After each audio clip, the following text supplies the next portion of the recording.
Sort characters bye frequency leet code का question है। सबसे पहले अपन पढ़ते हैं इसकी प्रॉब्लम स्टेटमेंट। तो अपन को एक स्ट्रिंग दे रखी है एस, अपन को उसको decreasing order based on frequency sort करना है। ठीक है, अब अपन को सबसे पहले क्वेश्चन को अच्छे से समझना है कि क्वेश्चन क्या कहना चाहता है। तो जैसे कि फॉर एग्जांपल ये है एक स्ट्रिंग ट्री। अब अपन को इसको डिक्रीजिंग ऑर्डर में सॉर्ट करना है। तो डिक्रीजिंग ऑर्डर मतलब कि सबसे ज़्यादा फ्रीक्वेंसी किसकी है, तो ई की फ्रीक्वेंसी 2 है तो ई पहले पे आ गया। फिर आर और टी की फ्रीक्वेंसी 1 है। तो इसके दो आंसर हो सकते हैं बेसिकली, ई ई आर टी और ई ई टी आर। कुछ लोगों के मन में डाउट आ सकता है क्या ये अब जब सेम फ्रीक्वेंसी है तब इनको जो अल्फाबेट में पहले आता है उसकी सबसे सॉर्ट करना है कि नहीं। तो अगर सेम फ्रीक्वेंसी है आर और टी दोनों की तो अपन कुछ भी आंसर रिटर्न कर सकते हैं, या तो अपन टी दे सकते हैं या अपन रिटर्न कर सकते हैं, फर्क नहीं पड़ता अपन को। ठीक है, तो एक चीज़ अपन को क्लियर हो गई है। ऑलराइट, अब उसके बाद में अपन एक दो एग्जाम्पल्स और देख लेते हैं। तो जैसे कि नीचे एक एग्जाम्पल दे रखा है कैपिटल ए बी बी। तो इसमें कैपिटल ए एक अलग कैरेक्टर है और स्मॉल ए एक अलग कैरेक्टर है। तो इन दोनों को अपन को एक अलग अलग कैरेक्टर की तरह ट्रीट करना है ना। तो इसका मतलब ये है कि अगर let's say capital A and ए अगर ये होता एंड बी भी होता तो इसका आंसर ये नहीं होता। मतलब आप ऐसा सोच रहे होंगे कि ए 3 बार आ गया तो ए को पहले रख लो, फिर बी 2 बार आ गया तो बी को बाद में रख लो, ऐसा नहीं होगा। इसमें ऐसा है कि कैपिटल ए 2 बार आया है, स्मॉल भी 2 बार आया है और स्मॉल ए 1 बार आया है। तो इसको ये होगा, इसका अगर अपन को फ्रिक्वेंसी सॉर्ट करें तो एक आंसर ये हो सकता है। एक आंसर ये भी हो सकता है कि सबसे पहले अपन ने स्मॉल बी, 2 स्मॉल बीज ले लिए, फिर 2 कैपिटल ए ले लिए और एक स्मॉल ए ले लिया। ये भी एक आंसर हो सकता है, ये भी एक आंसर हो सकता है। दोनों के दोनों आंसर है क्योंकि इन दोनों की फ्रीक्वेंसी सेम है तो अपन इन दोनों को आगे पीछे कर सकते हैं ऐसा। तो ये हो गया सोल्यूशन। अपन को कुछ चीज़ें समझ आ गई है। देखो, सबसे पहले तो अपन को एक चीज़ तो पता है कि अपन को हर एक पर्टिकुलर कैरेक्टर की कहीं ना कहीं फ्रीक्वेंसी स्टोर करके रखनी पड़ेगी। तो अपन इतना काम अभी के लिए कर लेते हैं अपने कोड के अंदर कि अपन हर एक कैरेक्टर की एक मैप के अंदर फ्रीक्वेंसी स्टोर कर लेते हैं। तो अपन बनाते हैं एक unordered map of character comma int। ये हर कैरेक्टर की फ्रीक्वेंसी स्टोर करेगा। तो अपन जाएंगे for auto C in S और अपन मैप के अंदर इसकी फ्रीक्वेंसी बढ़ा देंगे। इतना काम तो अपन ने कर लिया है। दूसरी चीज़ अपन को किस पे ध्यान रखना चाहिए वो है कि अब मान लो अपने पास आ गई है कैरेक्टर से फ्रीक्वेंसी, है ना। अपने पास आ गई है कैरेक्टर से फ्रीक्वेंसी। अगर अपने पास फ्रीक्वेंसी से कैरेक्टर होता, है ना, कि कौन सी फ्रीक्वेंसी पे कितने कैरेक्टर आ रहे हैं, तो फ्रीक्वेंसी पे अगर कैरेक्टर होता और अगर ये सॉर्टेड ऑर्डर में होता तो लेट्स से अगर मेरे पास ये है कि यार एक फ्रीक्वेंसी का कैरेक्टर ये है, 2 फ्रीक्वेंसी का कैरेक्टर ये है, 3 फ्रीक्वेंसी का कैरेक्टर ये है, and so on and so on and so on. तो देखो, रिवर्स है कि नहीं है वो तो अपन बाद में समझेंगे, वो चीज़ें तो इजीली हो सकती है। बट मेन क्या चीज़ है कि यार फ्रीक्वेंसी से कैरेक्टर होना चाहिए। ठीक है, ये चीज़ भी बहुत ईजिली पॉसिबल है। बट इसमें एक ट्विस्ट है, वो ये है कि अपन को यहाँ पे आई गेस कहीं पे भी देख के नहीं रखा है। अगर अपन यहाँ पे भी जाए तो ऐसा हो सकता है, एंड ऐसा होगा ही कि सेम फ्रीक्वेंसी के मल्टीपल कैरेक्टर्स हो सकते हैं। तो अगर अभी किसी के मन में ये आया हो कि यार अभी अपन ने एक मैप बनाया है एम ऑफ, जैसे कि कैरेक्टर ऑफ फ्रीक्वेंसी करके एक अपन ने मैप बनाया है, ठीक है। तो ये अपना एक मैप है। अब कोई ऐसा सोचे कि मैं एक और मैप बना लूँ, तो ये अपना है M1।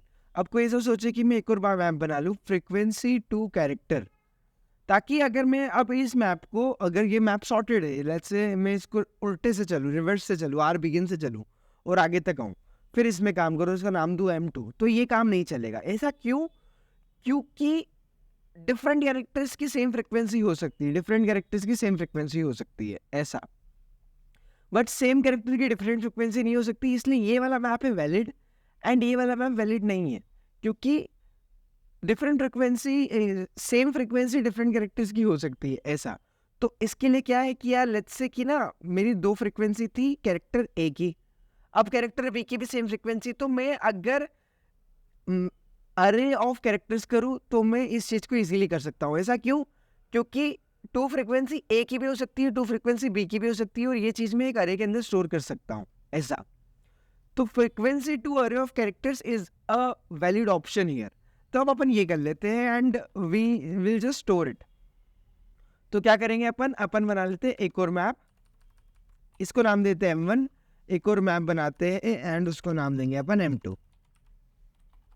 ठीक है, अनऑर्डर्ड अनऑर्डर्ड मैप है ना। मैप है क्या, फ्रीक्वेंसी से लेकर अरे ऑफ कैरेक्टर से, तो vector of char, simple as that. इसको नाम दे देंगे अपन M2। अपन ने इतना काम किया, अब क्या करेंगे अपन पहले M1 के अंदर जाएंगे। और ये दूसरा वाला मैप अनऑर्डर्ड नहीं होना चाहिए, ये होना चाहिए ऑर्डर्ड। ऑर्डर्ड क्यों, क्योंकि अपन सॉर्टेड फॉर्म में चाहते हैं ना, फ्रीक्वेंसीज को सॉर्टेड फॉर्म में चाहते हैं, दैट्स व्हाई। चलो ठीक है, तो अपन क्या करेंगे, for auto I in M1, upon map 1 में ट्रैवर्स कर रहे हैं। अब अपन क्या करेंगे, M2 ऑफ। तो देखो अपन क्या कर रहे हैं यहाँ पे, इंट ऑफ कैरेक्टर स्टोर कर रहे हैं ना। तो अपन को M1 से क्या क्या मिलेगा, अपन पहले उस पर फोकस करते हैं। तो अगर अपन नीचे आए तो अपन को M1 से सबसे पहले मिलेगा कैरेक्टर। तो character C equals to M1 of M1 dot first लिखेंगे आई गेस। ठीक है, एक बार देख लेंगे कि M1 डॉट फर्स्ट लिखना है कि M1 एरो फर्स्ट लिखना है। यहाँ पे कर देते हैं अपन return empty string, let's see. तो यहाँ पे अपन को एरो ही लगाना है, नहीं M2 में कोई गलती करी क्या अपन ने। ओके, अपन ने एक एरो मिस कर दिया है। तो ऐसे मैं बीच में रन करता रहता हूँ ताकि मुझे छोटी मोटी जो भी एरर्स है वो अभी दिखते चले। तो देखो यहाँ पे मेरा डाउट सही था, यहाँ पे अपन को डॉट नहीं, यहाँ पे अपन को एरो लगाना था। ठीक है, और एंड वो लगाना ही था, वो डॉट यूज करना था। Character C equals to M1 dot first होगा, this is giving me an error. अच्छा M1 नहीं, अपन को I लिखना है, that's why, got it. Alright, तो मेरा कहने का बस मेन सेंस ये है कि देखो एक मिल रहा है अपन को कैरेक्टर, और दूसरी चीज क्या मिलेगी अपन को, फ्रीक्वेंसी, है ना। तो int frequency is equals to I dot second, है ना। अपन को कैरेक्टर मिल गया और फ्रीक्वेंसी मिल गई है। अब अपन को करना है M2 के अंदर जो है ना, फ्रीक्वेंसी को मैप करना है, फ्रीक्वेंसी डॉट पुशबैक। फ्रीक्वेंसी करके एक अरे होगी जिसके अंदर बहुत सारे कैरेक्टर्स होंगे। तो इस फ्रीक्वेंसी के अंदर अपन पुशबैक कर देंगे जो अपन को नया कैरेक्टर C मिला है वो, ऐसा। ये काम अपन ने कर दिया। अब अगर अपन टेस्ट करना चाहे तो आप बोलो कि यार M1 के M2 कैसे दिख रहा है, मैं जानना चाहता हूँ। तो अपन क्या करेंगे, अपन एक नई लूप चला देंगे, for auto I in M2, है ना। तो let's say C out M2 dot first कर देते हैं अपन और हैंडल कर देते हैं यहीं पे। अब अपने को एक अरे मिलेगी पूरी की पूरी, M2 की कुछ एक अरे होगी, है ना।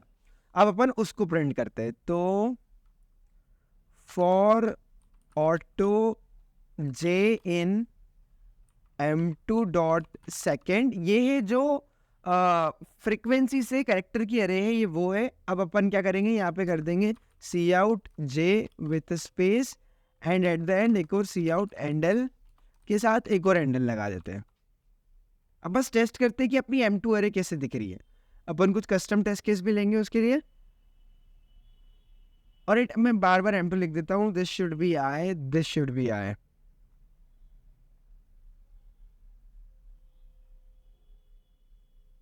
ठीक है, तो देखो यहाँ पे अपनी आ गई है, लेट्स से कि ना एक फ्रीक्वेंसी थी R की और एक फ्रीक्वेंसी थी T की भी। दो फ्रीक्वेंसी थी A की, जो कि एकदम सही है, A की दो फ्रीक्वेंसी है और एक फ्रीक्वेंसी के दो कैरेक्टर है R और T। दैट्स वाई अपन ने यहाँ पे वेक्टर यूज किया है, वेक्टर ऑफ कैरेक्टर यूज किया है, ताकि ऐसे मल्टीपल फ्रीक्वेंसी वाली केसेस का अपन ख्याल रख सके। अगर अपन कोई नया केस भी बनाए, लेट्स से कि यहाँ पे इन्हें ट्री दे रखा है, तो यहाँ पे लगा देंगे कैपिटल E ABC ऐसे करके अपन ने बहुत सारी चीज़ें लिख दी है। अब टेस्ट करते हैं कि केस नंबर 4 के लिए क्या आता है, प्रॉपर आता है कि नहीं आता है।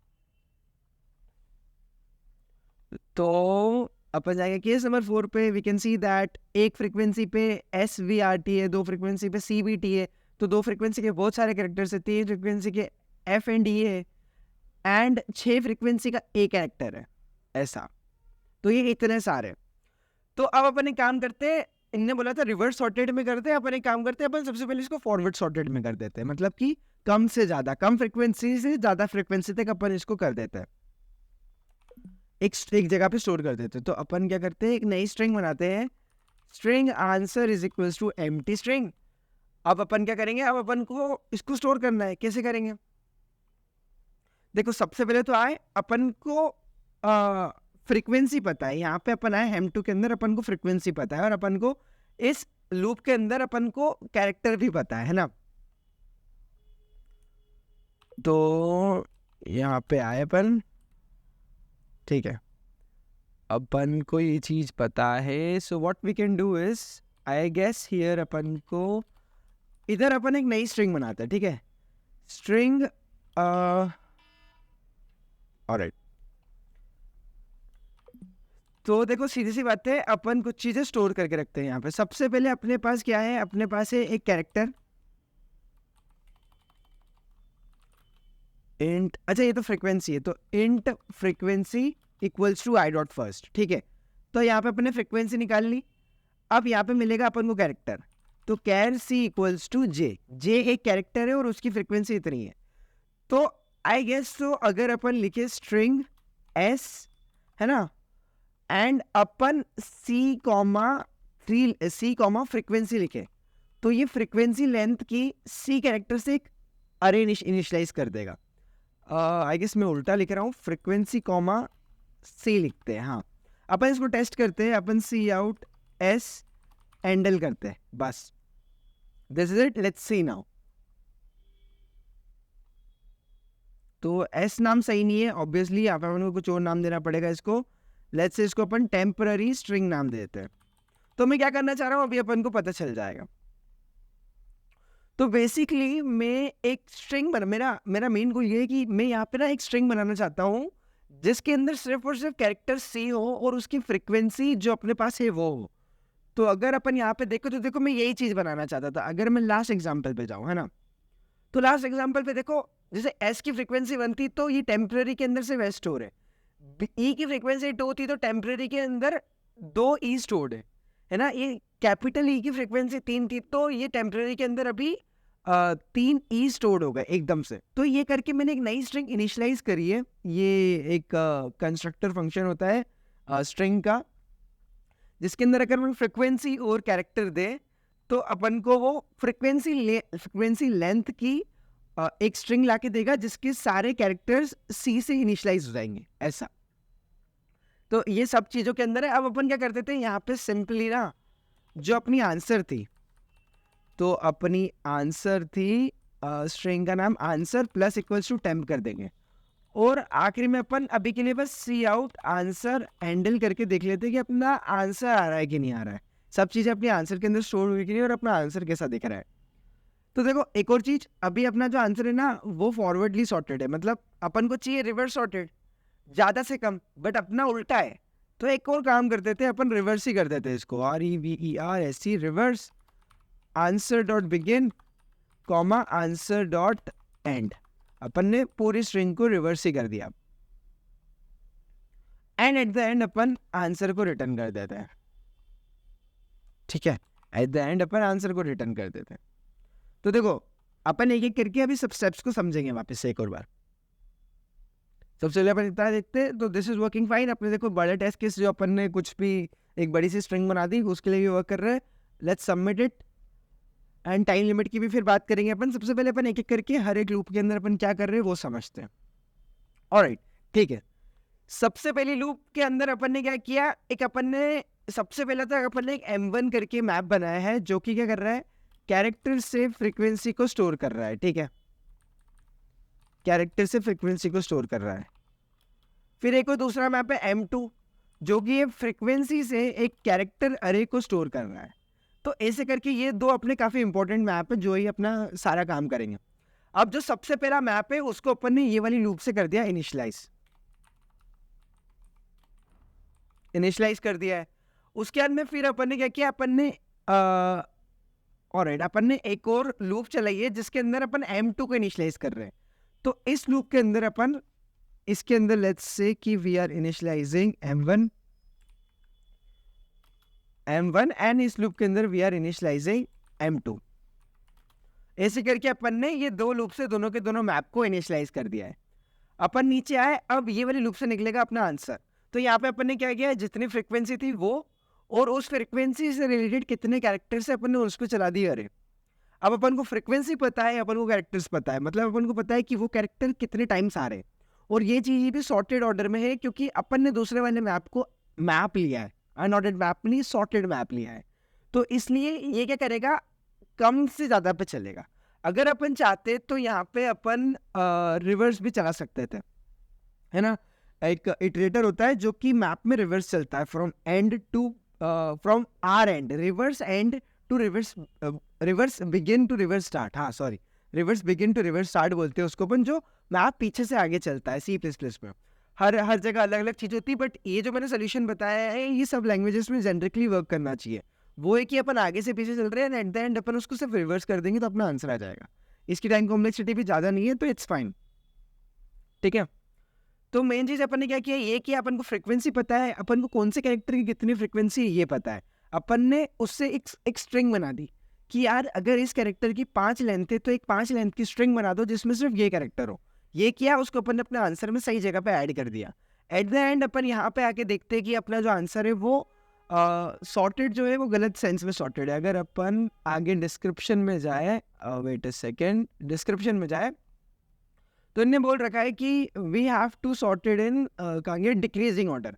यहाँ पे आके अपन को रियलाइज हुआ कि we have sorted that in increasing order, तो अपन ने उसको सिंपली रिवर्स कर दिया। कुछ चीज़ इंक्रीजिंग है उसको रिवर्स कर देंगे तो वो आ जाएगा डिक्रीजिंग, डिक्रीजिंग करके अपन ने सिंपली अपना आंसर रिटर्न कर दिया है।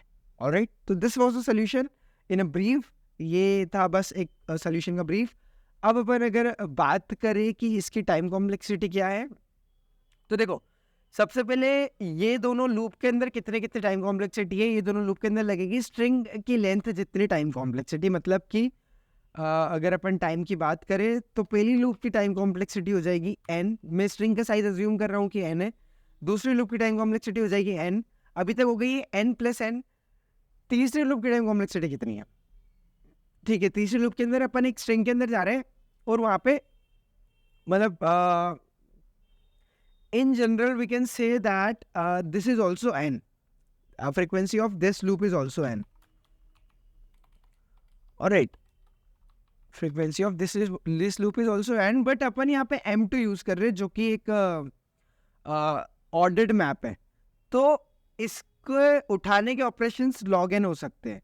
तो on a bad day we can say that this is n log n and this is also n log n, क्योंकि we are using an ordered map m2।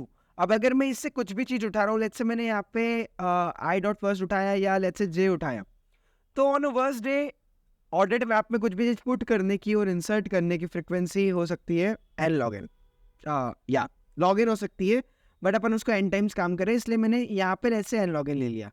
I suppose यहाँ पे तो अपनी time complexity n ही लगेगी। चलो अपन देखते हैं। देखो ये वाली लूप n बार तो नहीं चलेगी, मतलब जितने कैरेक्टर से उतनी बार चलेगी। ये लूप और ये लूप अगर मैं इन दोनों लूप को प्लस करूँ तो n बार ही चलेगी। ऐसा क्यों, क्योंकि अपन ने n कैरेक्टर्स मैप करे, that's why I am saying कि अगर मैं ये लूप और ये लूप को कंबाइन करूँ तो n बार चलेगी। अपन ने थोड़ा सा एक हैवी इंटेंसिव टास्क किया है अंदर यहाँ पे, वो हो सकता है कि ये जो अपन ने टेम्पररी स्ट्रिंग बनाई है इसमें थोड़ा सा टास्क लग सकता है, but I am still saying कि ये n² पे नहीं जाएगा, मैक्सिमम ये n log n टच कर सकता है ऐसा। तो इसको अपन n या n log n मान सकते हैं सेकेंड वाली को। Alright, but this will say take some time. जो अपन ने यहाँ पे अपन ये टेम्पररी स्ट्रिंग बना रहे हैं ना, this will definitely take some time. कोई और पर्सन इसको एक लूप से भी कर सकता है कि एक लूप के अंदर एक अरे बना दी एंड उसके अंदर बस कैरेक्टर इंसर्ट कर रहे हैं। This would not be n log n, we can say that this is n+n, ठीक है, n+n। अपन हर एक कैरेक्टर्स के लिए बस उसकी लेंथ जितने ही चल रहे हैं, अपन उससे ज़्यादा कभी चलेंगे ही नहीं। तो दिस इज, अगर अपन थोड़ा सा डिटेल में सोचा, दिस इज n+n, बट ज़्यादा दिमाग में लगाओ, जिसको बस n टाइम कॉम्प्लेक्सिटी मान लो, है ना। n log n और n कुछ भी अपन को फर्क नहीं पड़ता, क्योंकि अपनी total time complexity n + n log n + n आएगी, और जो जिसको अपन in general n log n ही बोलेंगे। इन तीनों में से सबसे बड़ी ये वाली लूप चल रही है n log n, तो अपन इसकी time complexity n log n मानेंगे। स्पेस कॉम्प्लेक्सिटी की बात करें तो वो भी n ही है, क्योंकि अपन ने दो मैप बनाए हैं, दोनों की space complexity n and n होगी, तो अपन की स्पेस कॉम्प्लेक्सिटी n मानेंगे। Simple is that. इस क्वेश्चन से रिलेटेड किसी और क्वेश्चन से रिलेटेड कुछ भी डाउट हो, please feel free to ask it in the comments. Video पसंद आई तो लाइक कर दो एंड सब्सक्राइब नहीं किया तो सब्सक्राइब कर दो. सी या.